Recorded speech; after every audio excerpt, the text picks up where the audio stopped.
and it's a huge honor to be here talking with you. Um, I before today, I went online and watched a number of the previous speakers that I hadn't seen before, and read through the summaries of the presentations of others. And you've talked about a number of really fascinating things, and a number of the talks seem to be reflecting on uh, how what do how come we became this kind of anthropologist, the kind of anthropologists we are, and what did we miss, and what did we see, and why did we see that? Oop, I hope that's not my phone. No, it's mine. Sorry. Apologize. Mute Um, yourself. anyway, I joined an illustrious group of speakers, and I'm seeing a lot of names that I know and some that I don't haven't really talked to. Um, and so I'll be talking about some of that, and I'll be talking about anthropology and dissemination, but applied anthropology and dissemination, but also anthropology. At times I've thought that anthropologists were all deaf because they practically never wrote about music, so maybe they never heard it, or it didn't have any impact on them. And I suspect that's not true. But it is true that there's very little written about it, and there's very little sort of applied anthropology of going out there and it being in the public, using music to affect people's lives or to affect perhaps other things as well. And so I thought I would talk to you about that. Um, I Well, I think what I'd like to do at this point, I'll probably just upload with your permission and a little bit of luck, I'll share a screen because I have some musical examples I'd like to play as well as a couple of photographs, and I'll be talking from there. Hi, Ralph Bolton encouraged me to apply for a job at Pomona College, my first job ever. And I practically died. The first year of teaching is really hard. And Ralph was a very good-natured uh, Virgil in my sort of initial attempt to get through purgatory there. Um, as I said, I'm about to share a screen. And if I can figure out which one it is.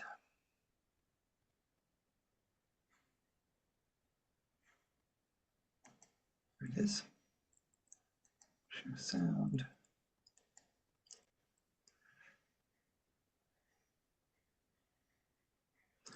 Okay, now let's see what you're seeing here.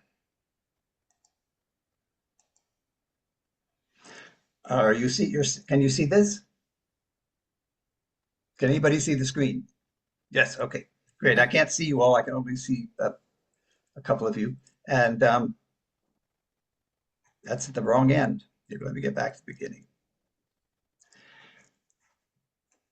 Regarding how things begin and why we go into particular sorts of things as anthropologists, I do think it doesn't begin in graduate school. It begins much earlier. I think we come to college already with sets of values and sets of experiences, some terrible and some wonderful, that shape us and send us in certain directions, perhaps to become an anthropologist at all, or to become interested in certain kinds of questions. Um, and in my case, it was music. This is me, I think, at age 4.5. My first record player. It was quite wonderful. It flashed lights in the front, and it would get so hot that I could snuggle up next to it in the cold apartment in New York City and keep warm. Um, and I received with it a collection of recordings put out on 78 RPM records by a company called Ash Records, and that I think my uncle had probably selected for my father. And so I would be spending a lot of my time cuddled up next to this flashing Wurlitzer, mini Wurlitzer 78 RPM recorder. I've seen an example of this in the Smithsonian, actually, in an exhibit. It was obviously a great model. And I would play my uncle. I had recordings from my uncle Pete, from Woody Guthrie. I had some great stories, Wind in the Willows and Peter and the Wolf, narrated by Boris Karloff. And I listened and really liked it. Um, and I learned to play and sing the songs on it. Didn't learn to play them yet.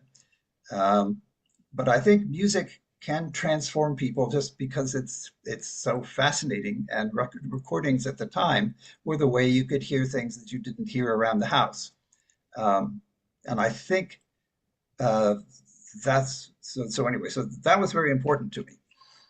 And then in the 1950s, I was about 8 years old, I guess. I went up and got a recording, an album out of my parents' selection of recordings. They didn't want me to use their machine to play it on because play anything on because I was they I would probably wreck their things.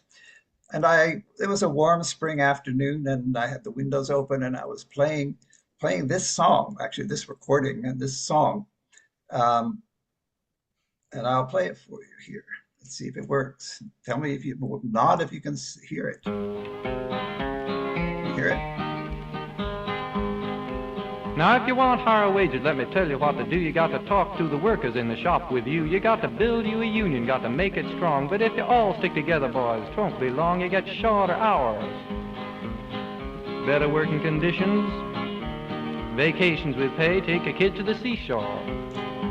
It ain't quite this simple, so I better explain just why you got to ride on the union train. 'Cause if you wait for the boss to raise your pay, we'll all be a-waitin' till Judgment Day. We'll all be buried, gone to heaven.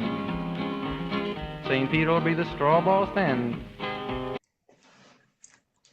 That's Pete, my uncle Pete, playing on an album put out by the Almanac Singers, a whole bunch of union songs on it. And my father came storming into the room, slammed the window shut, and said, "Don't you ever play that music again with the windows open." The 1950s were scary times. There were scary times for my family. There were scary times. There were destructive times. Um, uh, Not only were people being blacklisted and deprived of their ability to get gigs and to work anywhere in the entertainment industry, but within the artistic community, there was a huge division. People who'd been friends and performed together for years were suddenly on opposite sides of a very bitter confrontation over whether you cooperated with the investigations by the House Un-American Activities Committee or you refused to cooperate with them, and what kind of refusal you made, whether you pleaded the fifth or whether, like Pete, you pleaded that no part of the United States government had any right to ask that sort of questions of people, of its citizens, and then got convicted of contempt for of Congress, aliás. Sorry, my Portuguese comes in, as you can tell, at certain moments. Um, it was a very difficult time, and it shaped my way of thinking about music because there was no question the music was not simply something that was aesthetic. It wasn't something that was necessarily beautiful. It was something that was possibly dangerous, and that people would go to great lengths to shut it down. And I learned also, and I'm quite convinced of it, that this is a very dangerous country we live in. It repeatedly has moments in which terrible things are done to artists and to minority groups of various kinds. And I'm not at all surprised by what's happening now, though I lament it.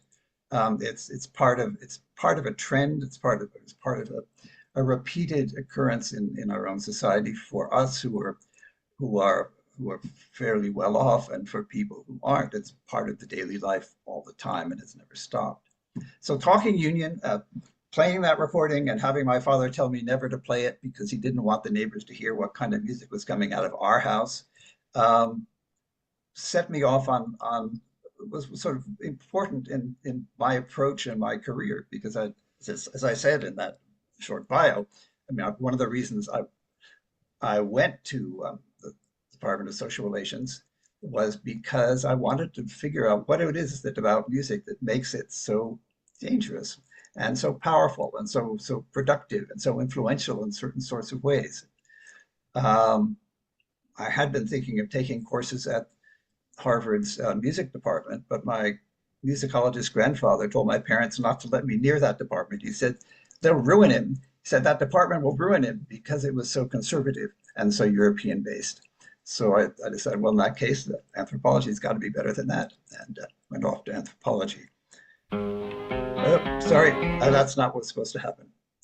This is just a list of the members of my family who were affected by this, but I think I'll skip that. Just know that virtually every member of the family of this generation is a musician, and virtually all of them were affected. The next saga, next moment in a saga, I wanted to ask you, how many of you were deeply affected by a recording you heard or a concert you attended um, that made you change in some way, whether to be a a fan, or perhaps learn a new instrument, or go somewhere or do something. How many of you were that? If you are, why don't you click? Just raise your hand. I can see some of you, and that not all of you though. That's interesting. Janet, I see you, and okay, and Dennis. All right, so you are affected by this, which is wonderful to hear, but somehow it didn't send you off to write about it, or even to reflect on it. Oh, that's got a whole bunch of hands raised. Thanks. Um, when did it happen? How many of you of the hands I can see? How many of it happened when you were in a child? Did this sort of event happen to you? How many of you had it happen when you were in grade school sometime? Probably. Yeah. Well, I don't know. Or it may happen more than once, of course. Uh, Yeah. how many, let's see, I'm going to bring this up so I can see, maybe I can see more of you. How many of you happened in college? How about high school? High school is good, sure, high school. High school. High school, great. How The about reason I, summer camp? oh, you got me there. Summer camp is one, my family has run a summer camp here in Vermont since But 1949. Yeah. who's And been more chica? music is a really important part of summer camps. In fact, I'm singing in a concert on Friday about sort of a summer camp music for the local community here with my sister and her husband and my wife and a couple of friends. So yes, summer camps are true. Anything else? Well, then of course it happens, I think, all your life. But what's interesting to me is that people have come up to me throughout my life and said, I heard a recording and then I learned how to play the guitar. Or I learned how to recording and I decided I wanted to do my field work in a certain place and understand that music because it was so exciting. Or when or they say, I heard that music and I didn't like it at all. Didn't change me a bit, except I changed the station. Though sometimes, how many of you have actually uh, had a deep felt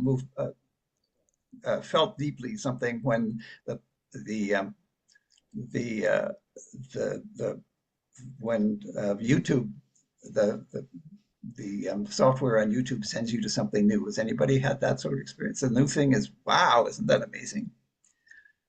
I don't see anybody saying that. So um, it could happen. Could happen. Now, when I was in sixth grade, we were studying India in the history class, and we were also reading about Indian epics in English class. And we were given an assignment to write a paper about something about India.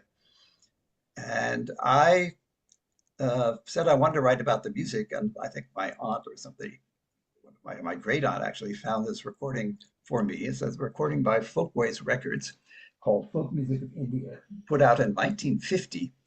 And a lot of it wasn't terribly interesting to me to listen to, but in addition to being in an album, it had liner notes in it, written by looked like a South Asian scholar to me today, and explaining a little bit about the music of India, pretty general back then, 1950.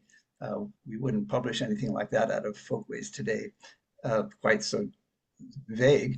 But it had one track I thought absolutely amazing for someone who'd been playing fretted instruments and struggling to get the violin to make the sound that I was told to make with the tone. I heard this.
wow, I just loved it. And I loved those long gliding notes and that nasal sound. And my mother hated it. I think that's probably part of one of the reasons that people like the music they do as children and as youths is that somebody else really doesn't like it very much, and often your parents. Um, that that changed anyway. That changed my life in a way because I probably became an ethnomusicologist because of that recording and its influence. In eighth grade, I wrote another paper on music south of the Sahara with a box set of collection put together by Alan Merriam, who wrote the liner notes for that, and was a highly respected ethnomusicologist that I met later in life. And I did one on Japanese music when we were studying Japanese culture in high school. Um, so I ended up, after all those things, deciding I would be an anthropologist and deciding eventually, partly because of Claude Lévi-Strauss's Trees Tropiques and partly because of studying with Terence Turner, to go to South America and study the Suya Kinsei. They call themselves Kinseji now. And I did that because I wanted to find a community to study the relationships between cosmology, social organization, and music. And I thought there might be one, but I needed to find, I thought I should find at the time, a community where there no missionaries hadn't changed the cosmology and capitalism hadn't changed the work patterns. And they still made music and danced in this case, almost always. And so that sent me to Brazil, to a Jé speaking society. And I am participant, so I was interested in music, but I actually wrote about kinship and everything else because no one else had spent much time with this group. So my first book actually didn't mention music at all. It was about social organization and cosmology. The book I cited in the bio is where I finally figured out what music was. I didn't think I knew when I was writing my dissertation. I didn't think I really knew what the music was. But there was an intense musical exchange. They invited me to perform with them, and they also invited us on moonlit nights when they could see us to just perform for them. And I have continued over the years to do both. Last summer, I guess I was down there with my daughter, and they asked us to sing just about half of the nights we were there. I got into the record business when the Kinseji said one night in the men's circle, they said, "Hey, why haven't you made why haven't you made a recording? Why haven't you made a record of us? Why haven't you made a long play record of us?" And I said, "I didn't know you wanted it." And they said, "Yes, we want it because Roberto Carlos, who was a very famous popular musician, sells lots of records and gets lots of stuff, and we want lots of stuff." So how do you put together a recording? So I first asked what they didn't want on it, and there were a few things they really didn't want on it, and had some suggestions. And then I went back and put together a sort of proposal for a recording that I thought would be attractive enough at the opening to get people to keep listening, and yet bring in enough kinds of sounds so that it had a variety. And I called it the vocal art of the Kinseji because it included things that we wouldn't call music, or they wouldn't call music, but they would call speech, but have wonderful uses of tones. And so put that together and decided that they should get all the royalties. Found a company finally to do that. It took years, this process, because there was no internet. I couldn't get on the radio with them. I had to go in and visit to make all these changes. And this came out in 1982. They were very proud of it, even though there wasn't a single record player in the village to play it on. And they wanted people to hear their music. They thought their music was something that everybody should hear. And it got a good reception, and I was paid in copies that I then had to sell. So I sort of emptied my bank account and sold the archivo caldos in Brazil to colleagues and friends and bookstores and any place I could find that wanted a copy. This is something you've probably experienced, but I think it's important in thinking about our work as anthropologists is that people use it. 아니죠.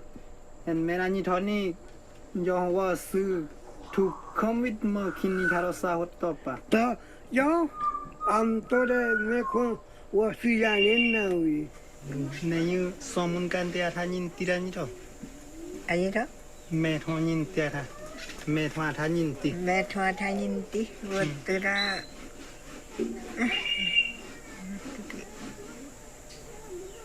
Irai toi tamben green kam. Wai ring bai kena juma sanen kere. Newa jiga penero sokande. Ntuga tira hiso sokni hueta kam. Kure kwanto suelenda munyo. Jawi tanam me tumje kam. Nen die tonan go kam kra gumulon ro nyun. Am tura to tamne sase. Nen kwan ka pe. 我是 All right, that it's very rewarding to find people actually after you've returned the recordings you've made and the silent films you've made to find that they actually use them. This was in the middle of a film that they made on the ceremony I wrote the book about, Waisuya Singh, and there's a reason to make recordings and there's a reason to put them in archives, and that is that people later can make something new out of them. They don't necessarily go back and do the same thing that you recorded, but they can use them. And that is how I became an archivist. I was asked by the dean, as I said, to take on the directorship of the Archives of Traditional Music at the same time as I was replacing Alan Merriam in the Department of Anthropology. And so the dean was basically getting a director and an anthropologist for the price of one for the price of two. So I was replacing two people, something that happens a lot, I think, in academia. And I've written about audiovisual archives. I became a real defender of how people use archives. For the first 6 months, I decided I wouldn't decide whether even to continue the archive. It seemed to me that there sort of set up a negative hypothesis that the building should be emptied and turned into a space for new music and new performances and newly created things. And I waited to see if I could be convinced otherwise. A number of things did. The number of people who came from outside of the university and listened to their grandparents and other relatives, the number of musicians who came in to listen to songs that they then learned, and also a mimeographed letter from a group of Fox Indians wrote and said that they wanted to perform a ceremony. They couldn't remember the words to all the songs. Somebody had recorded their grandparents performing them, but they didn't know who and they didn't know where, and would the archive possibly would whoever was receiving this possibly have it? And we did. We had those recordings and we made copies of them and sent them to them. They were very pleased, and it was precisely what they needed to get the words to the songs, and they didn't need to see a video. They remembered how it looked. So that made me become a sort of a feeling that archives are, in a sense, the holders of the tools for the self-determination of communities and individuals. And I was reading Karl Marx, The 18th Brumaire, for a class at the same time as I was doing this thinking. And Karl Marx, in the first wonderful paragraphs of that publication, he says, the past weighs like a nightmare on the brains of the living. And just when people are about to make complete changes in their lives and things, they look to the past and take up the old battle cries and put on the old costumes. And he was criticizing that. He said it was a terrible thing. That's what sort of undermined the real revolution in 1848 in France. And I thought about that and I said, well, that's true. People do look toward the past at some moments to try to find a past on which they can build, or through which that is symbolically strong enough for them to actually do something with it. And I decided that's what archives were for. It wasn't necessarily a bad thing. It was part of a process that happens over and over again. And if the past that they can find, the actual words and sounds of the people, of their own people, rather than a history written by somebody else about that, it was an important thing to have. And so I became director and was there for 6 years as director. And then I received both an NEH and a Guggenheim to go back to Brazil. We are headed back to Brazil for 2 years. When I was invited to be director of Folkways Records, the very company whose music had transformed me in sixth grade. Um, uh, had been acquired by the Smithsonian Institution, and what they wanted to do with it was it was a great collection of sound because it was 2,100 and something 68 different LP records that were coming with the rights to use them, and they thought that the Smithsonian really didn't have any collection of sound. Whoa, Kehoe started screen sharing. Somebody's screen sharing here.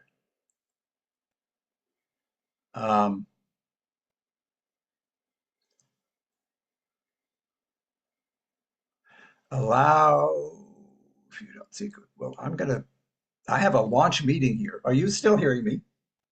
Nod. You can't hear? You can hear. Let's see. Yes, Yes, I I can can hear hear you. you. Okay, so what should I do about this strange thing from Ask Alice. Alice to stop. Alice? And you can Stop also, share. I think, not share. Let's Support. see. All right, let's see. Let's see if I can stop this. Yeah, Tim, you ought to be able to do it. Let's see.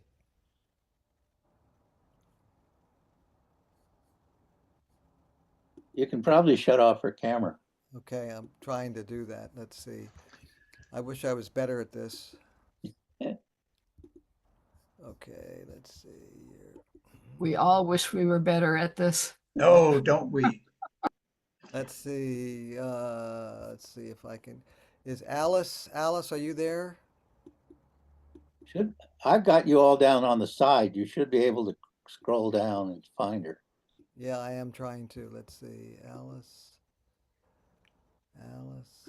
Oh, don't. Oh, okay. Okay, now I have spoken for 28 minutes and I don't have that many more to go. So let's see what we're going to do. Okay, so I've taken her off. So Oh, I got you all back. Now I may have to share mine again. Now share again, right? Sorry, my apologies. Let's see if I can find it. Share sound, share. There you go. Anyway, long story short, they recruited me very hard for this job. Not only did my eventual supervisor, but also my family. My uncle Mike came down the stairs at a meeting and he said, "You know, Tony, the family thinks you do a good job at this." And I thought, "Oh my God, it's the mafia." And but then I remembered that the impact that those recordings had on me, both as a very young child when I was listening to them as on the record player, and also studying India and studying other parts of the world. And of course, I had already done my research in Brazil, and I'd already served 6 years as an archivist. And so I said yes and gave up the fellowships and went on to there. Now let me set my timer.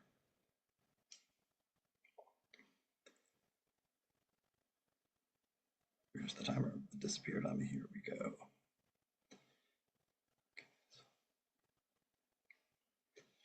I'm going to give myself 7 minutes here.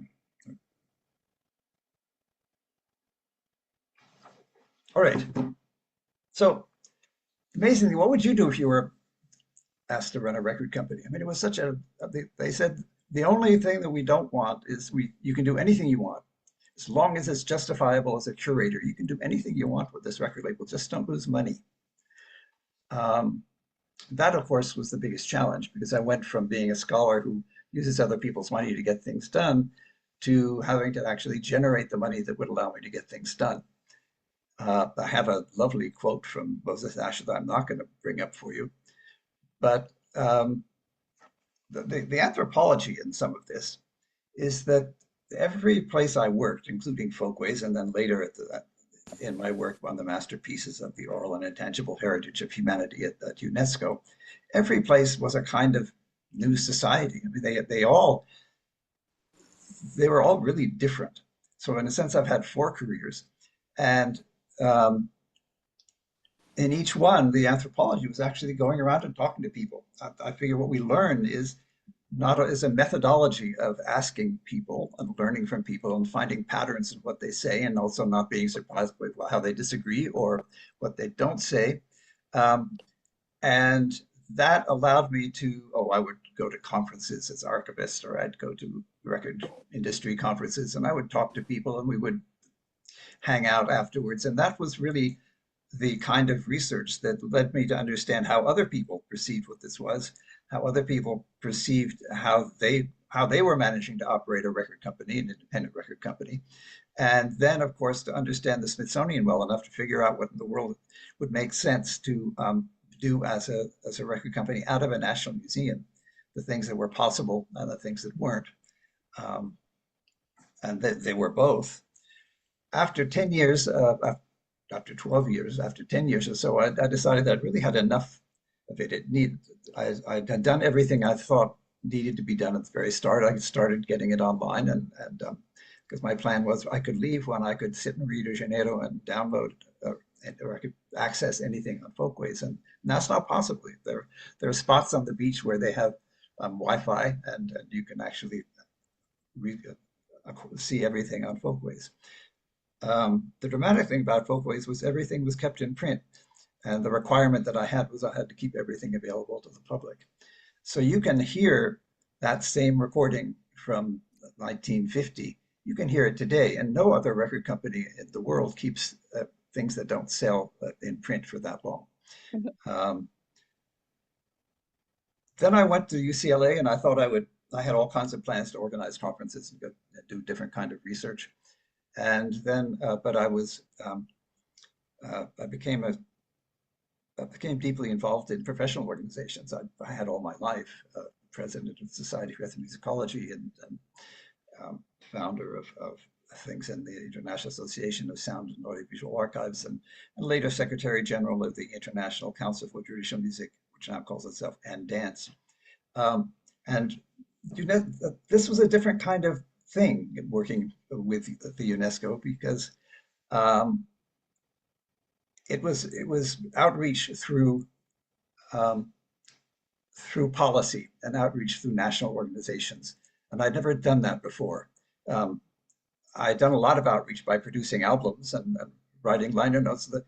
The worst selling CD I produced at Folkways sold more copies than all of my books together, all 6 of them. So your ability to reach other people and try to capture their minds and capture their ears is what I was trying to do, was really so much greater than anything I ever did as a scholar. And here we were trying to influence the ministries of culture of most of the countries in the world. And it was a very radical proposal at first, and has been less radical over time. As time has passed, the ministries of culture have taken over more control. But it was a really interesting process. I have written about some of these things, and I should really stop here, but I think so. In a sense, there were 4 different cultures. There were 4 different ways of outreach, of using those materials and making them reach people. In one, I made 1 LP. In another, I did a lot of outreach with the archive, but there were so many things in it that I couldn't use because they were copywritten, or they had copyright or other restrictions. That running a record company was a liberation. And then, of course, working with UNESCO was itself a different kind of challenge. And I think I'm going to stop here. Sorry, went so long.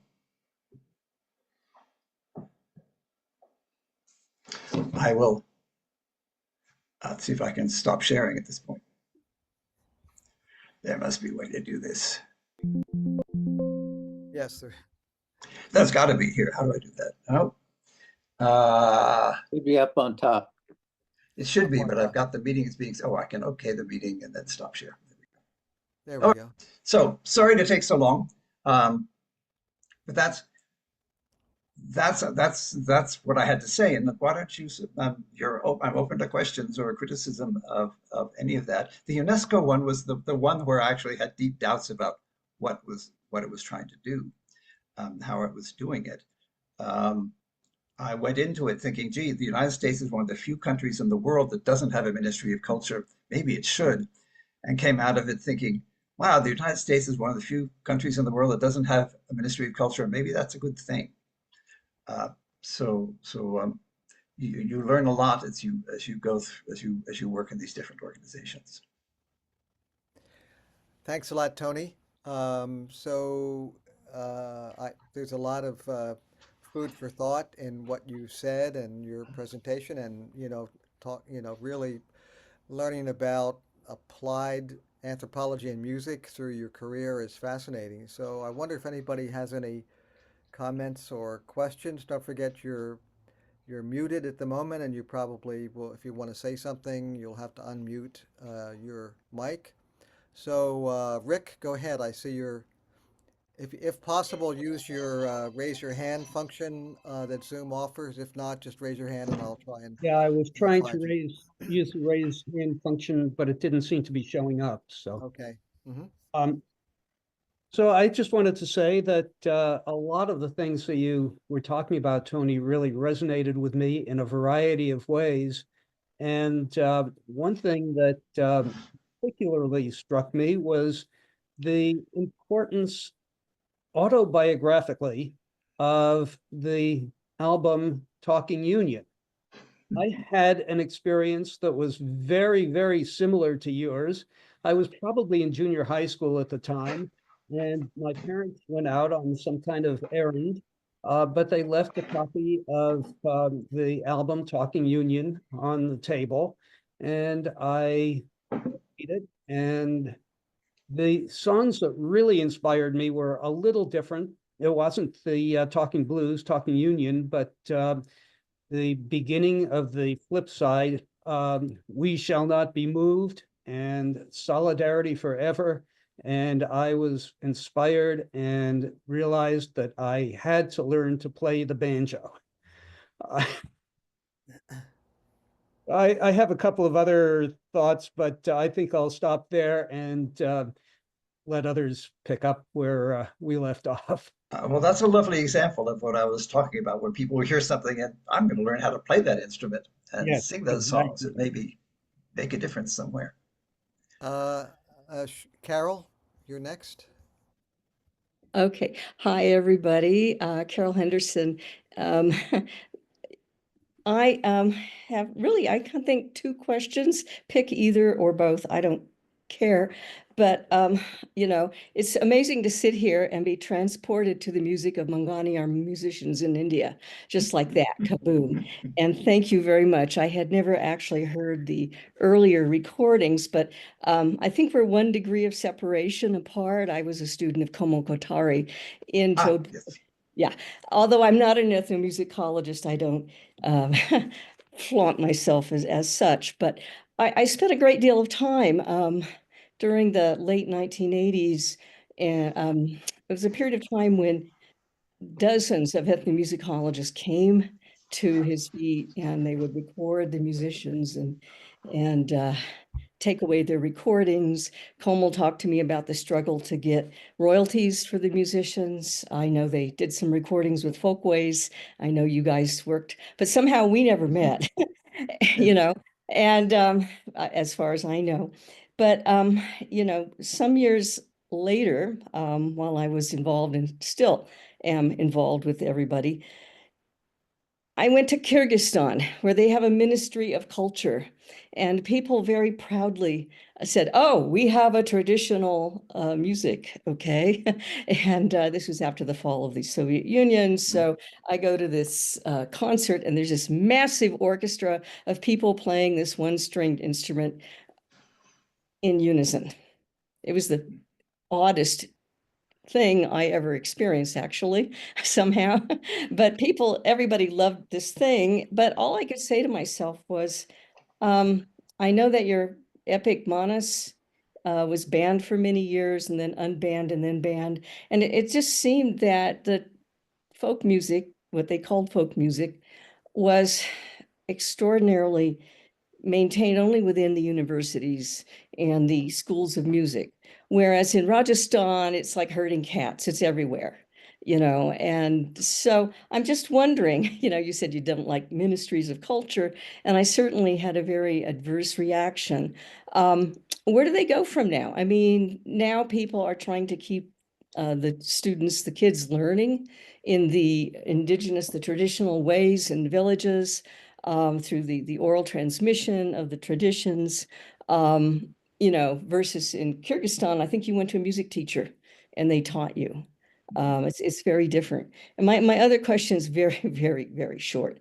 Australia, many recordings are off limits today. How do we react to that? If they're put off limits by the community members Yes. themselves, Yes, we say, of course. of Of course. course. They were often not asked. The situation in which they were recordings originally made were not of equal power and authority. So there are some folkways recordings that I withdrew. I took off, and if anybody, they've been published already. There are a lot of American Indian recordings in South America, North America, and indigenous Australian ones, and some of them we took off, and we put out some new ones that met with the approval of the communities, and I think are wonderful examples of the kind of music that they're making now. But there are ethical issues in running any kind of dissemination. How do you frame it? What are you presenting? What are you not presenting? Those are delicious things to think about and debate. As for post-Soviet Union, that happened throughout the former Soviet Union. As countries became countries, they each of them wanted to find something that was a national form that they could identify, and sometimes identify through a nomination to UNESCO of it. They all went through various phases, and there's a lot of literature about it. I can't begin to summarize it, but it was a major problem for the developing nationhood out of being a part of a larger unit. So you're right. That's what happened. The universities, certain types of teaching in universities became that way, but that also happened in India with the universities sort of moving in on the Guru Shisha, on the sort of learning in person from a teacher. But yeah, we do know each other virtually, of course. Komal was very influential on his papers, and now I'm for many years I've been chair of the advisory board of an audiovisual archive in New Delhi, and so I've done a lot in India and with Indian recordings. Thank you. And Murray, do you have a comment, question? Comment. You began by almost raising the question, how does music fit into ethnological theory? And then didn't say, and no one has the answer. I point out that in order for people to think they are together, they need to do things together. Music involves doing things. Music is organized over time. So when you sing together, play music together, you're participating in an organization over time together, as opposed to visual arts, as opposed to printed matter. So it's as a way to create agreement, a sense of agreement. It's really pretty much irreplaceable. And you're also mostly talking about not music you just listen to, but music you participate in. That's certainly what I was talking about. But you're absolutely right. I totally agree.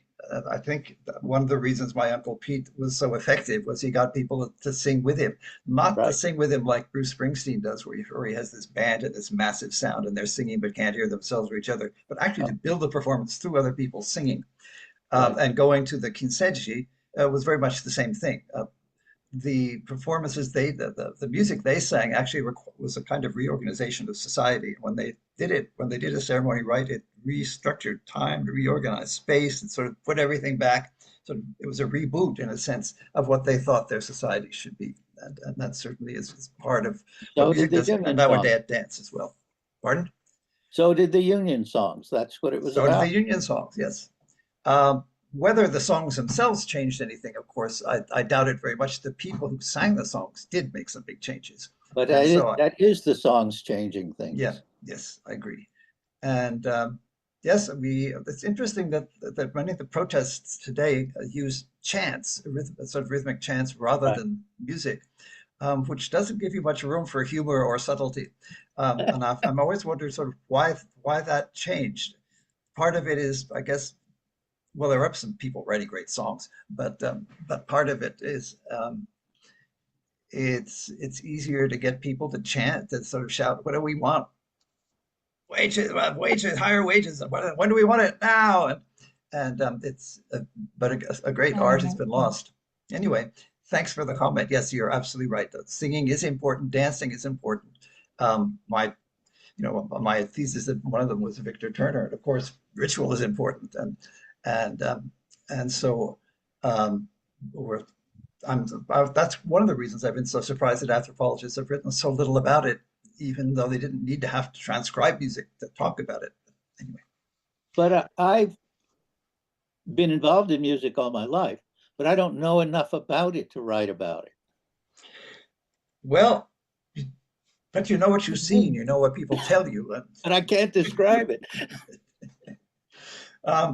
Describing has become much easier now that we have, for one, the computers can transcribe, but also we have video, which then shows what people are doing as well as listening. Yeah. It's really hard to figure out what's going on when you only got the sound. Having a film or a video really does. And so the most recent edition of Why Suyasenhas, which is Porque Cantos Cansejo in Portuguese, has a DVD, and it's a huge improvement.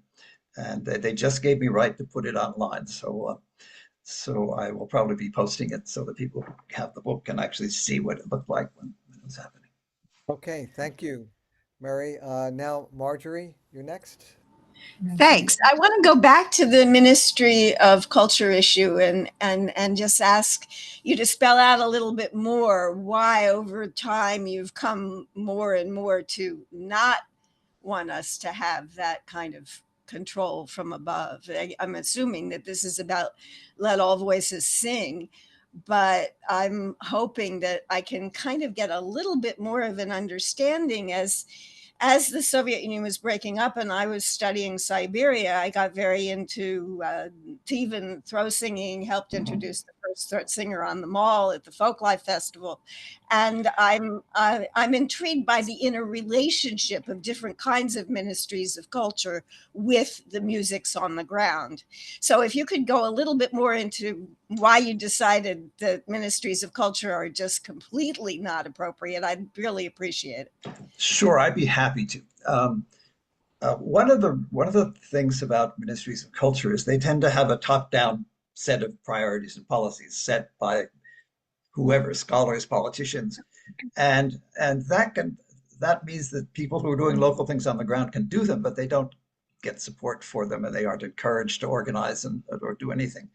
And that's true in most parts of the world. They tend to be rather top-down organizations.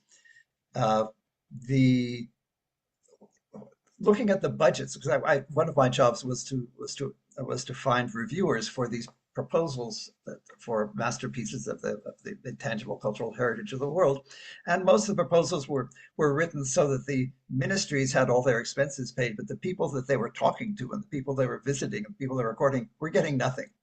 And so you were creating through UNESCO a system of domination and sort of lack of attention to what it is to be an artist. That was very wide, and the purpose of the convention, actually the purpose of the masterpieces and the convention later, was actually to change that, to radically change it, so that local communities could actually nominate themselves and sidestep the national policy, and it didn't have to come, and they could prepare plans that included not necessarily just paying people at the top and the filmmakers and everything else. So I just thought, and then imagine if we had a Ministry of Culture right now in the United States. And it may happen, the Kennedy Center may become transformed by that. And so I thought, there are dangers of a Ministry of Culture, having culture linked to authority. Now, the endowments are somewhat different because local groups apply to money to them. And that means local groups are encouraged to create their own plans, and it may or may not fit. They may not fund everything. They may have priorities, but at least it's not having someone appoint a certain kind of music as a national kind of music, and everything else as perhaps suspicious. So Thanks. that was it. I mean, we could do very well with one, but I think there's an inherent the sort of the individualism of the United States, and sort of the way it works with so many people sort of reaching for funding and support, I think may work better. Thank you. Jim Weil. You're muted, Jim. That was great, Tony. Thank you so much. I was especially pleased when early on you were talking about taking note of the formative experiences we had that led us to become anthropologists. And it got me to think about my early childhood and what was going on with music there. But I want to jump to later formative experiences, the generation that most of us belong to. I was finishing as an undergraduate at Berkeley in the first half of the 1960s when music was going on some tremendous changes. Are you still listening? It's interesting. And two things that really sent me to become an anthropologist. One thing that really sent me to become an anthropologist at different stages of my life, early childhood and college, was cognitive dissonance. It was trying to make sense out of things that were the prescriptive culture that we were given and what we were actually experiencing and seeing. And I had a moment that was like a satori, or what's the Christian word for it? An epiphany. When in early 1965, in my apartment, my last year of college, I heard something across the room in the bottom shelf of a bookcase when the FM stations were now playing longer things. And it was Bob Dylan's Talking Blues, his subterranean homesick blues, which I heard, and it was different from what I'd heard before, but I just dove across the room, absorbed every single word, and said, yes, he's kind of making sense of the nonsense that's going on right now. Then I went off to recuperate by going to Thailand in the Peace for 2 years, and I really had trouble relating to the music there. But when I came back, we were having rock concerts everywhere. And it wasn't just going to those venues. It was in parks. It was out in the open. Yeah. It was a wonderful 3 years in Hawaii, going to all of these different rock concerts that were a kind of a communion. And so I flashed on that in relation to the resilient societies. Yes, that applies to us too. So that was a statement. I don't know if it was a question. Well, actually, it does raise the question whether any of you have seen the film, A Complete Unknown. It's about Bob Dylan going electric at Newport, but also about New York City and sort of the effervescence of music at that particular time, and the diversity of it. My family thinks that they did pretty well, actually. They did capture his sort of his attitudes and his ideas. So anyway, if you do see it and want to hear some great covers of Dylan, that's a good movie to watch. And Joan Baez. Speaking of movies, there was a movie that Reva just second that I really enjoyed was Good Morning Vietnam, because that movie really showed the conflict between different generations and even the politics of music and how that was really, and of course it fit into my generation as well. Reva, you're muted, so unmute yourself, Reva. Tony, I loved hearing about how you switched from folklore to anthropology, because it was exactly my own experience. During the mid-50s, I was a graduate student in the Folklore Institute at Indiana University, but I took a couple of anthropology courses with David Bidney, and I was changed. And eventually got my doctorate in anthropology. But I am so glad to hear that somebody had that exact same experience. Folklore was really unsatisfactory theoretically, and it did not seem to have the significance that anthropology had. And I will also mention that when I was about 7 years old, a latchkey child, we were called, and we went home and nobody was there. And I used to flick around the radio, and I came across Burl Ives singing Blue Tail Fly, and I was changed. That's my music. Oh, that's wonderful. What a great story. Yes. Yes, Thank you very much. people used to worry about latchkey children, but they didn't ever think about what they might be listening to on the radio. Oh, it was wonderful. I could pick up country music every once in a while at home, late at night, because it was somehow certain cloud formations would bounce the signal up over from West Virginia or wherever. But yes, the radio was very important to us, and I agree. I think folklore has some advantages for communities or individuals because it's very focused on the product, and so if you're trying to find out collections of stories or collections of songs or something. Folklorists are often doing that. Us anthropologists get so involved in what the theoretical implications might be that sometimes we skimp on the actual thing itself.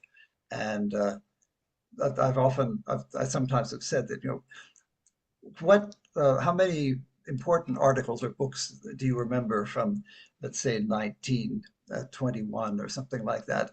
And there aren't a whole lot of theoretical things that we still hold, but a field recording made then and then returned to the community can actually be far more significant than all the books written about them by us, because of the way they can use it.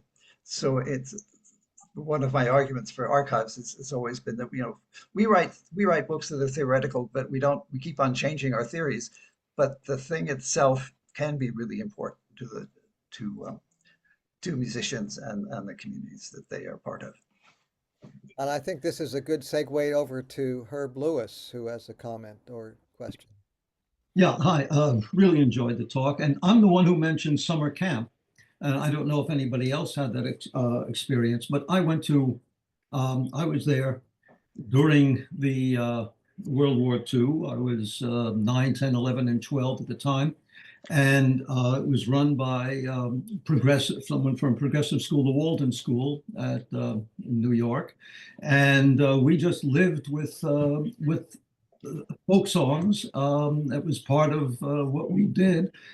And the camp wasn't like my late wife went to Camp Ochika, which I'm sure you know, where Paul Robeson would come periodically and sing. But nevertheless, this was just part of our life at that point. Continued to be. Summer camp music is really important, and another part of musical life that's very understudied compared to school music in schools. Because it's actually, I think there's more music at summer camps. People have more times that they can sing, and it's not restricted to a single classroom. My sister Kate Seeger and I wrote an article on music at summer camps, in which because it has been so understudied, there are a few books on it. And as curator of the Smithsonian, I acquired a record company that specialized in recording music at camps. Was it called Anthem Records or something, or Anthology Records? About 108 different LPs or cassettes that they made. And I may be the only person in the world that will ever use that collection, but I was really happy to have it because I used it for that article. So, but you're absolutely right. Summer camp music, there are thousands of summer camps, and apparently something like 11 million people attend summer camps every summer. So that these are not small institutions within our society, but they're very, very rarely thought about. Okay, over to you, Rick. Yes, one other point that relates to that you brought up, and I don't think has had much commentary, but I think was really important, is the way in which it's really fulfilling to make recordings and then be able to return those recordings and have them really appreciated. But I should say that is not only true of sound recordings. Two of the books that I've written about Anuta, Polynesian island and the Solomon Islands. One of them has a genealogy of everybody who lived on the island from the first settlers about 20 generations ago until I was doing my doctoral work in 1972. And I had a book on a Newton social structure in 1981 that included all of those genealogies. I also have a book of Newton oral traditions, both in the Newton language and the English language.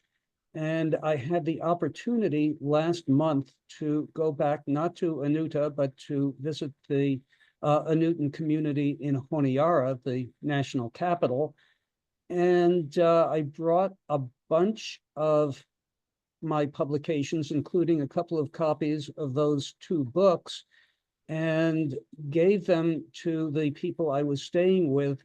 And just to watch them grab those books, and a whole bunch of them would get together, put the book down on the floor, and they would all be kind of gathered around studying and talking about the various genealogical points and how somebody is related to somebody else, or looking at the oral traditions, explaining from an indigenous point of view how the population had come to be what it is today. And I have never had a more, number one, I've never had anyone show that kind of enthusiasm about anything that I had produced in any form whatsoever. And I have never had a more fulfilling experience than to watch the people do that with something that I produced. So that is, I think, an important point about the value of recordings and other forms of um, documentation that in one way or another we're able to return to the people who helped to create those bits of information in the first place. Yes, I would Thanks. agree. And well, I just say, Rick, you've done a lot of that over the years, and I think it's great. Actually, one of the things I was interested in what in that little clip I showed you of the Kinseji talking about using my record. He says recordings and book. I mean, they were actually reading the book. I only have one that's translated into Portuguese, so it's really hard, much harder for them to see everything I've written. But it is that book in Portuguese was something that they also read, and I keep on sending the new copies as the old ones get ragged and then smoked as cigars, or cigarettes, I should say. One of the great bits of concern for myself, I mean, as I'm thinking about my contributions and the future of the Newton community, is that book with the genealogies is out of print, and it's a really awkward format to copy. So I have to figure out how to make more copies that I can share with the people of my community, and that they'll be able to preserve and use in future generations. Maybe you could break it apart, scan the book, and just make copies available on data drives and somewhere else. But I think you have to destroy the book first. I mean, I have someone up in Vermont who does my scanning for me. Yeah, it's the problem is that the genealogies are on folded sheets of paper that are like 3 feet long and feet wide. Oh. It's really, it's not going to be easy, but I'll figure out. You'll figure it out, I'm sure. Yeah, and they'll appreciate it maybe 100 years from now, if we live that long. Before Riva, Jay Schensel was just here. She had to leave, but she says in the chat, thank you very much for this very fascinating set of stories about your life and ours, Tony. I have to leave the talk now, but wanted to comment on 2 points that you mentioned. One, music is dangerous, as your family history shows. It's dangerous because it rallies emotions, builds bonds across groups, and motivates change. In terms of change, music inspires reminiscence and cultural identification and reinforcement across the lifespan, as we are seeing. 2, music is empowering, especially for those who create it. And 3, music motivates and enhances and creates cultural identity. Music has an impact on mental health, and so on. Lots of associations to investigate. Music as dangerous is a concept worth exploring. With regard to archives, one question I had was how to ensure that the people contributing their cultural heritage to the archives continue to have access to it. Our institute that Jay developed and ran the state's cultural heritage arts, folk arts program for 30 years and built an archive. The program we had continuous communication with the contributors. But when the program went to a larger historical institution for sustainability, the archive lives, but the contact with the people is attenuated. How do we ensure continuity of contact? But perhaps you can address these points. Well, certainly the continuity of contact is that one way is if it's digitized, then of course it's out there and people find it. But I think the other thing is just to make people, make the community aware that it's there. It's not the same. In the sense, it was a collection in the process of building it. But once it goes into an archive, it's one of many collections. The archives itself is not going to be maintaining relationships with every community of the 130 collections it may have, as in the case of India. But they have been finding them.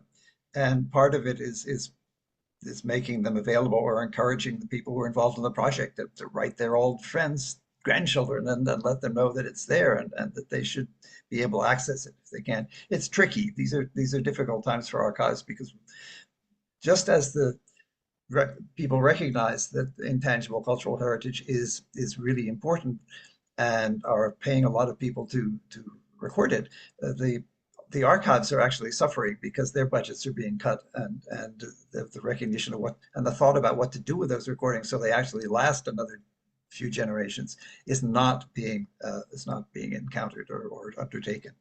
So she's right about that. And my uncle had said several things about music. One that's on one T-shirt I have says, "The right song at the right time can change the world." Maybe. But then I have another T-shirt which it says in his words, "The right song can remind us what we're fighting for." And I like them both, but I think the latter is probably the more frequently used, more frequently the case. Thank you. And Riva?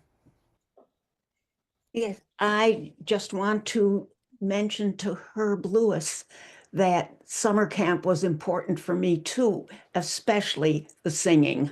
Mm-hmm. That's all. Hey, thank you. And Sid? Yeah, I never went to summer camp, so I'm out of that one. But Tony, I know your focus was on music, but you didn't say anything about video. And video provides a way to bring together music and dance and the context in which it is presented.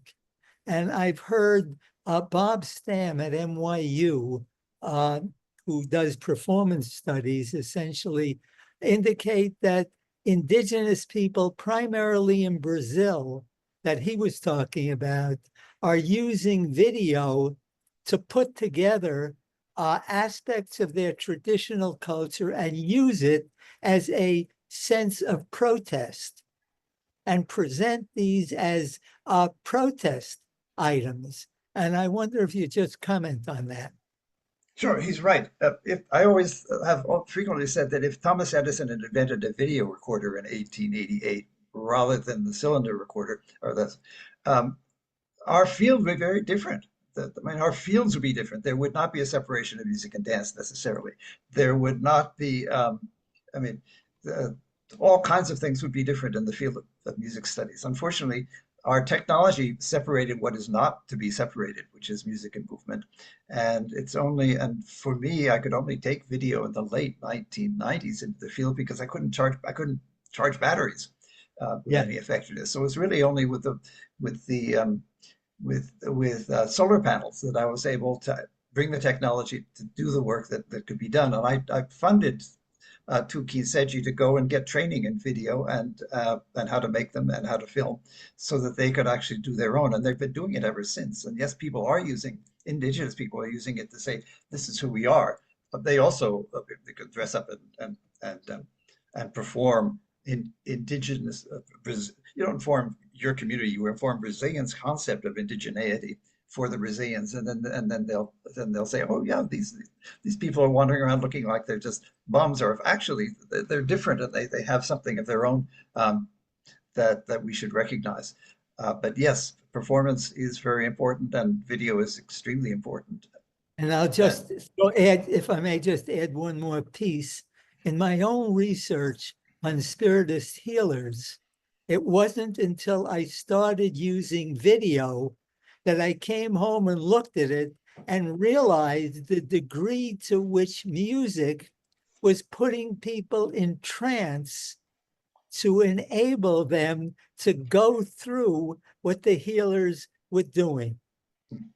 And, it was just interesting. This is the first time that I became aware of the relationship between music and what was happening. Interesting. Yeah. Oh, thanks for that. I didn't know it. I didn't know you discovered that way. So we're getting down to crunch time with our time. So there are two hands raised. So we'll stop with Ralph and Herb. Go, Ralph. You're muted, I think. Okay, good. I'd just like to make a personal note about Tony. We go back to Cornell, actually, where he started his graduate studies. But when Victor Turner and Terence Turner migrated to Chicago, he followed along with them and ended that association. But he also mentioned that he taught at Pomona, and I have worked very hard to get him that job, and I have never forgiven him for leaving after 1 year. Now, mind you, obviously, looking back at his career, he was very wise to have done so. But at the time, he dashed my hopes of creating a superb department of anthropology at Pomona that combined both the best of the humanities approaches to anthropology and the more scientific types of anthropology. But I guess maybe it's time for me to forgive you. Oh, I hope you do, Ralph. I had such a wonderful year at Pomona. It was such a marked year. It was just fantastic. And I'd never lived in California. That we were great friends living next to each other in university housing. It was great. I did feel guilty about that, actually, and it was largely because of the possibility of doing field research that in Brazil. If I were living in Brazil, that motivated me, as well as the great cold beer and the beaches and a few other things. Anyway, thanks, Ralph, for those comments. The guilt, I live with guilt for all of the friends I've left behind as I moved and all of the jobs that I've left behind. But I assumed you would get somebody absolutely spectacular too, because there were lots of great people around. Maybe you should write a song about that. So long. It's been good to know you. Herb, go ahead. No, just first, Alan Merriam was a colleague of mine briefly, or I was a colleague of his before he left for Indiana. And then unfortunately, we lost him. I was just thinking back to the camp that not all the songs were just simple folk songs, but we also had political ones. And I remember one of my bunkmates who played the guitar. I'm just wondering if this is one that you are familiar with. And this was 1945 or so. He sang, "Oh, listen, Mr. Bilbo, listen to me. I'll tell you a story about history." You ever hear that one? I have heard it. It's a great song, and you can find it if you go online. You can probably find it on YouTube. Yes, it was a great song, and but I've forgotten the words myself. But I know there's a recording. The idea of that I'm singing. listen, Mr. Trumpo. Yes, you could do that. Because it's about a person. Anyway, it's a great song, and protest music is part of it. But the important thing about summer camp music is there's a bunch of silly songs, there's a bunch of other stuff. But on Friday, my wife and I will be singing, "Why do your warships ride on our waters? Why do your bombs drop down from our skies? Why do you burn my farms and my villages? I've got to know, I've got to know. That's a Woody Guthrie song. It's all questions. And it's one of those great songs. I love songs that ask questions and leave you to figure out where the problems Tony, are had at us Tony, all it was great you ended on a song. Very good. Thanks. I think that we're gonna stop here. And Tony, thanks very, very much for taking the time to talk to us. I know that we all give, a major Thank you. applause Yes, for thank you. taking the time to do it, and also congratulations on a very interesting and important career for folklore, arts, music, et cetera, et cetera, et cetera. And you just being yourself. That's really, thank you so much. Well, that's all I can be. And thank you for attending and for staying to the end. But I also appreciate all the others who have had to leave. I understand having to leave. I have a Zoom meeting in exactly 1 minute to talk about budget with a nonprofit that's facing a huge loss because of Trump's activities. So goodbye to you all. This has been a nice break from Thank you budgets. very much. Okay. Bye-bye, and we'll see you in April. See you in April. Yes. Yes. Kathy, Be when on the is it? list. Oh, let's see. Kathy, when is it? I had written down the 17th. 17th. Okay. That's what I wrote. We'll see you on the 17th. Yeah. Okay. And Tim, I just want to say this kind of reminds me, maybe we should have more musicologists speak. And I thought of Chris Waterman, who's Richard Waterman's son, and I think Chris would be a wonderful person to speak. He's been through a lot, and he was dean of performing arts at UCLA and worked in Nigeria. And so you might want to put him on your list. He's still in California. Yeah. I hope his house didn't get burned down. He was living up at Topanga Canyon when I was there. But no, a lot got burnt down from what his family had up in Topanga. He's not living there anymore. He's in Santa Monica, but a bunch of Topanga got destroyed that were his stomping grounds. Well, sure, he would be a great choice. He'd be a great choice. Yeah. Lots of fun. Okay. Thanks very much. Okay. Thank we'll see you later. Dr. Seeger. Bye. Okay. Bye. Bye-bye.